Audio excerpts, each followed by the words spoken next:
two major developments related to Iran's nuclear program and genocide supporting European countries, namely the UK, France, and Germany. Iran has agreed to meet the representatives from these countries in Istanbul on Friday after they threatened Tehran of triggering the snapback mechanism.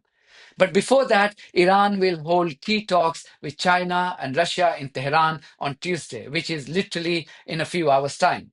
This is what makes the entire diplomatic game quite exciting. Iranian Foreign Minister Sayed Abbas Araghchi wrote to the United Nations Secretary General Antonio Guterres today to make it abundantly clear why the UK, France, and Germany, also known as E3 countries, had no legal right to trigger the snapback mechanism. He wrote, and I quote, through their actions and statements, including providing political and material support to the recent unprovoked and illegal military aggression of the Israeli regime and the US, rejection of the main pillars of the JCPOA, and their long standing and ongoing failure to uphold their commitments, the E3 have relinquished their role as participants in the JCPOA, making any attempt to reinstate terminated UNSC resolutions null and void. He went on to add, however, the E3 have reneged on their commitments and actively contributed to the so-called US maximum pressure policy, and recently the military aggression against our people too. Actors with such a record ought to be the last to claim good faith. The E3 cannot and should not be allowed to undermine the credibility of the UN Security Council by abusing a resolution to which they themselves have not been committed. End quote. Now let's understand what this snapback mechanism is. We all know that Iran signed a nuclear deal with six countries, namely the US, the UK, Russia, France, Germany, and China in 2015. The deal came to be known as the JCPOA.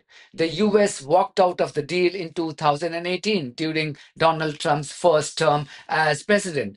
But Iran continued to honor its commitment under the deal, and IAEA inspectors continued to monitor its nuclear program. Just like many other mistakes that Iran made on the diplomatic front in the past, this was also a suicidal deal from Iran's point of view.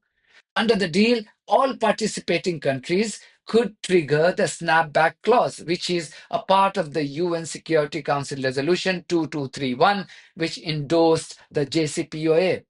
The snapback clause allows a participant state in the deal to unilaterally reimpose UN sanctions on Iran if it believes Iran is not complying with its commitments.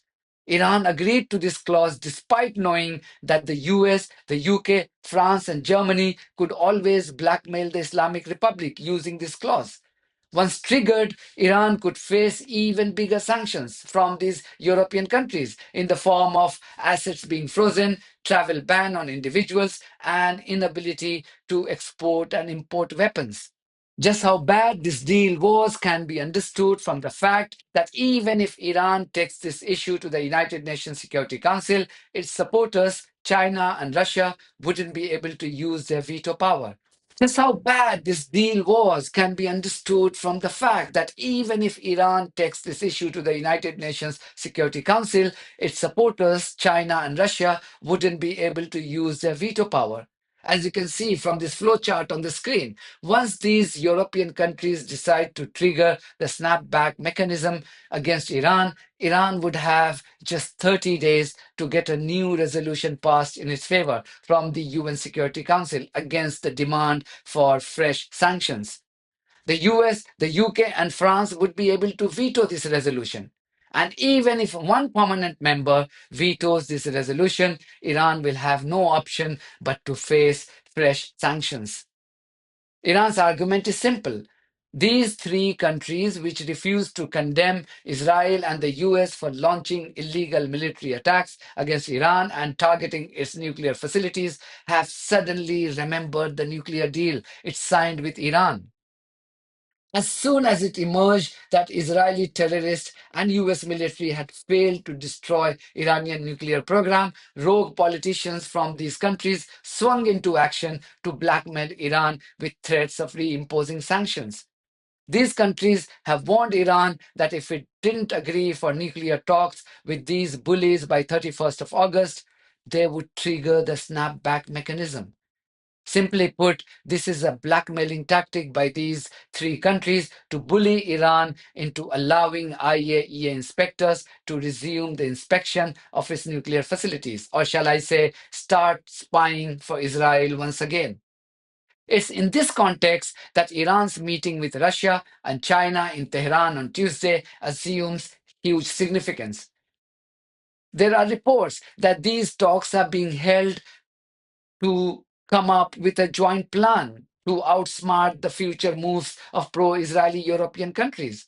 Iran, Russia, and China are likely to discuss ways to avoid the blackmailing tactics of these countries. Experts say that Iran has two options: either agree to the demands made by the UK, France, and Germany and kiss goodbye to its nuclear program and then forever live as subservient to the genocidal maniacs from Israel. Or the Islamic Republic has an opportunity to correct the mistakes from the past and stand up to the bullies from the West once and for all. Tehran may have sustained losses in the recent military aggression by Israel and the US, but it also established its military prowess by shocking its enemies with its missile power. This was a military expert from Lebanon on Iran's Press TV today. Watch how they were making fun of the Israeli military capabilities vis-a-vis that of Iran. Well, let's see from one point to another point in Iran. Maybe from Fordo, an example, to Natanz, you have several hundred kilometers. But between Navatim and Daimona, you have 10 kilometers. So demography and geography, it's on the side of Iran. Iran could absorb and still can absorb the big hits from the American and the whole Western Hemisphere against Iran, and also from Israel, and still can absorb and retaliate.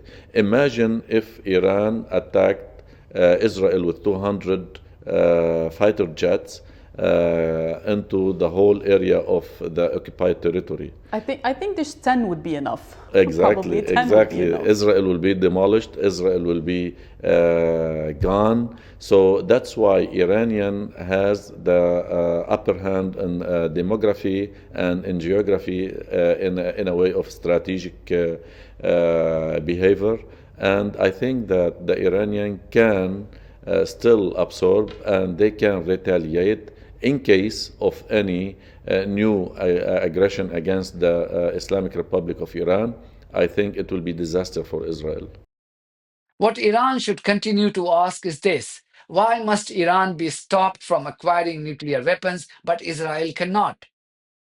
You ask this question to any Zionist and they start to panic. Why should the world tolerate you having nuclear weapons and not, say, Iran?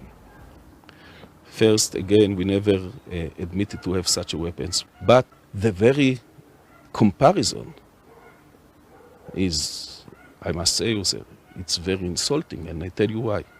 We suffered one Holocaust. We listened to our neighbors. Is it because of the Holocaust that you should be allowed to have nuclear weapons? You know what?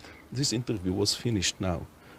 Your attitude is so hostile, and your questions are so arrogant, I don't want to speak with you anymore.